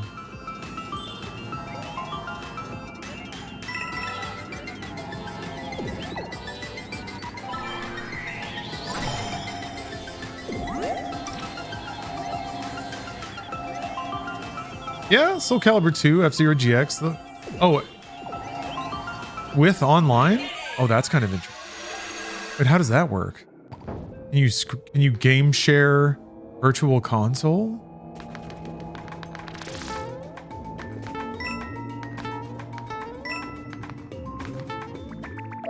Those games that all multiplayer games will have online. Huh. Well, I mean, those games didn't have online functionality originally, did they? Did they? I don't remember like online leaderboards or anything. Yeah. Curious. Curious.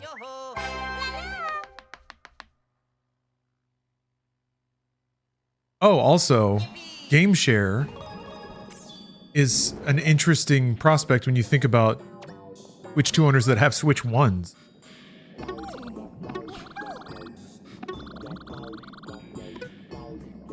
For games that support it, I guess. Those can now be used as like peripheral gaming devices. Go back to a store so I can burn these.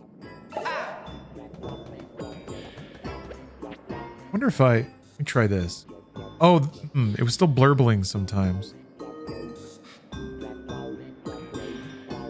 That was the VSync and the frame limiter fighting. Oh wait, no, never mind. Well, that's got to be on. I thought the frame limiter would catch it. That's so weird. The game logic runs like twice as fast, but it's still 60 FPS.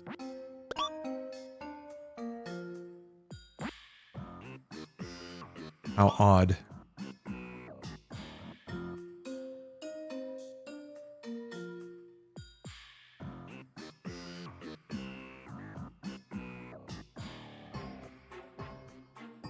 No, don't look. Or look, whatever. A legal backup. Done legally. Everything's legal. Deliciously legal, even.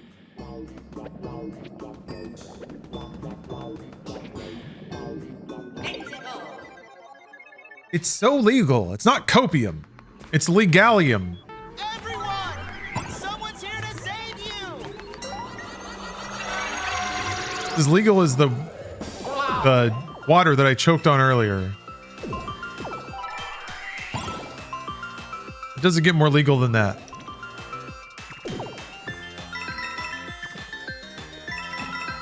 Luigi's zooming through the pipes.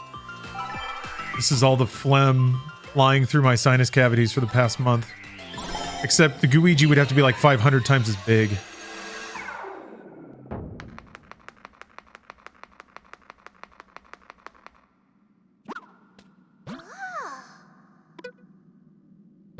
Oh. Get out my plate. Yeah, this is an old install of Ryujinx that I had set up and all dumped and stuff before that Nintendo decided to step on the neck of the Ryujinx developers. Oh! I did get the Tears of the Kingdom ROM all patched. There was a minute there where I was weak, and I was like, "Fuck it! I'll go official. I'll start playing Tears of the Kingdom. I'll start playing games on Switch. I'll just wait for the update patch. I'll be fine." Then I just couldn't handle it. I just got to thinking. The superior gaming experience is out there. All it requires is me bashing my head against community enthusiasts that develop confusing software. Deep magma bog. Don't sacrifice your morals. Yeah, I was weak for a second, but no. I still haven't seen the Silent Hill Forte trailer. Still haven't. 46% tariffs on products from Vietnam. Wait, what the fuck? Really? That seems abnormally high. Why do we hate Vietnam? I guess they're really just try to get people to make shit in America, I guess.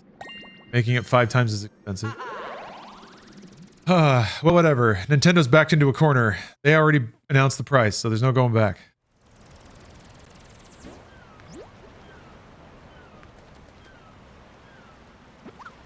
Yeah. I was just thinking about eating food. I'm so low on sleep that I think my body's trying to make up for it by constantly thinking about food. Gotta pace myself, though. Maybe I buy some pho out of solidarity today. There's a really good Vietnamese spot near me. I'm so blessed. Like, all the specific foods that I like, there's a pretty good version of it around me.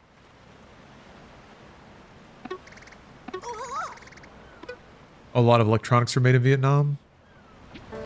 Damn. As an electronics lover, damn. Alright, let's mix it up. Mix it up. I want to play Horny Witch.